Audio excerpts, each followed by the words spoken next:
A Republican view of the state of West Virginia. Tonight the governor will be giving his State of the State address, and as we move into another legislative session here in West Virginia, we certainly always look forward to it. It would be great to have a session where we just did nothing, because then we would probably do nothing wrong. We wouldn't definitely raise any taxes, and possibly the people of West Virginia would be better off for that. But that's not the way it is. You do send us here to go to work for you, and there are changes a lot of times that do need to be made. So we begin that process. We've begun it today. We introduced 212 bills in the Senate today. What we're looking forward to in this session is a session on fiscal responsibility. I think you'll hear, it doesn't matter whether you hear the Democrats or the Republicans talking, you're going to hear a lot about conservatism and being fiscally responsible. We have certainly a big problem in this country. Everywhere I go, people are either frightened or they're angry, and they have good reason, because Washington has been totally fiscally irresponsible with our taxpayers' money and our future taxpayers' money. You know, we are sending our public debt right on down to our children, our grandchildren, and even our great-grandchildren. And that's what we're going to be looking at in the state this year. You know, I have been here for 5 sessions in the past. This will be my 6th. And I will say that I'm very proud to have been part of a fiscally prudent legislature. And when we use that term fiscally prudent, we have to understand something. Being fiscally prudent simply means that you don't spend any more than you have. And we have not done that. And we have been very careful about how we spent the money. We have had budget excesses in the past 5 years, and that's not going to occur this year. We have a responsibility to the taxpayer. And we have taken some of our budget surpluses in the past 5 years. We've shored up our retirement programs that have been severely underfunded. We have put money in the rainy day fund, and we have made a plan to cut taxes in that time. Some of those tax cuts are not scheduled to go into effect until 2014.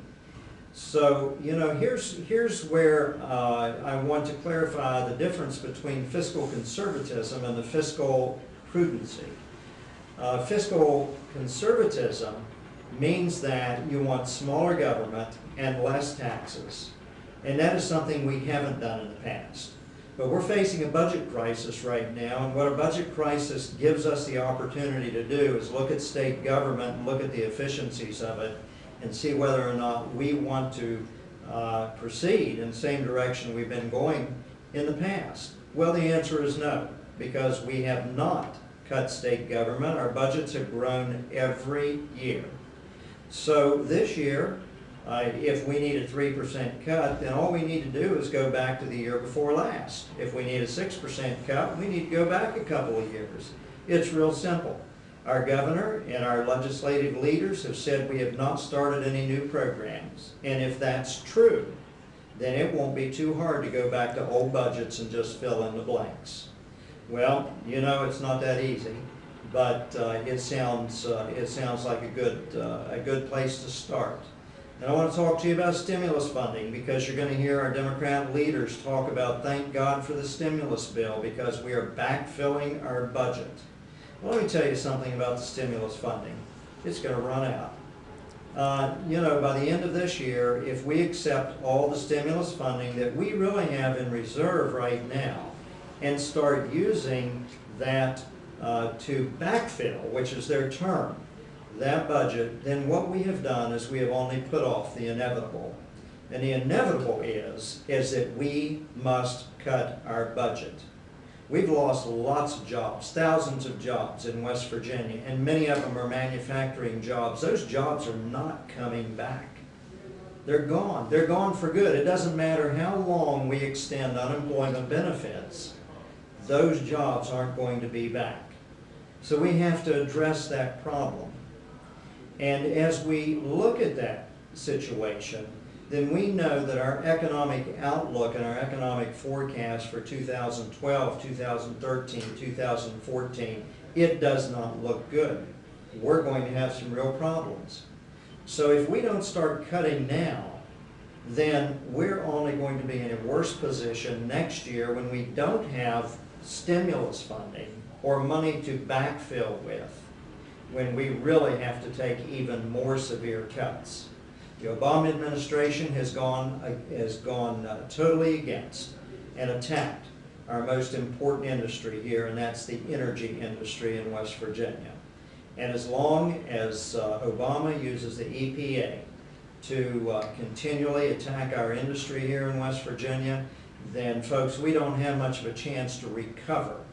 So let's be honest. Is it going to get better, or could it potentially get worse? When it gets worse, that's when we need fiscal conservatism at its best. That's the pledge that we have in the Senate, and that is what we will do. We will be looking at every step of the way and making sure.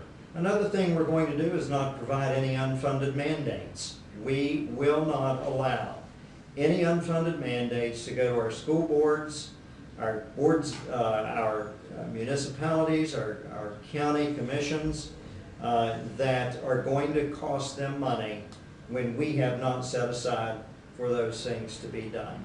We're looking at education. We only get 8% of our money from the federal government in West Virginia for education. And I believe, folks, that we're going to find that setting up the bureaucracy that we have here in Charleston, called the West Virginia Board of Education, is probably using that 8% just to run the bureaucracy, and very little, if any, of that money is going into the classroom. Do we really want to keep taking the federal government's money when all we do is set up a bureaucracy to tell our schools how to run? Our state constitution set up a way for our schools to run, and it's called a County Board of Education. NCLB, No Child Left Behind. There's another issue. People scream about it, and I'll tell you what, we are with NCLB, we are educating our children at the lowest common denominator. We need change. We need school choice. We need to revamp our educational process, whether it's charter schools, whether it's innovative schools. We have got to get together, and we've got to start doing something for our children. Focus on education cannot be on personnel. Focus on education cannot be on administration. Focus on education has to be children. And we as Republicans want to stand together to ensure that that is done.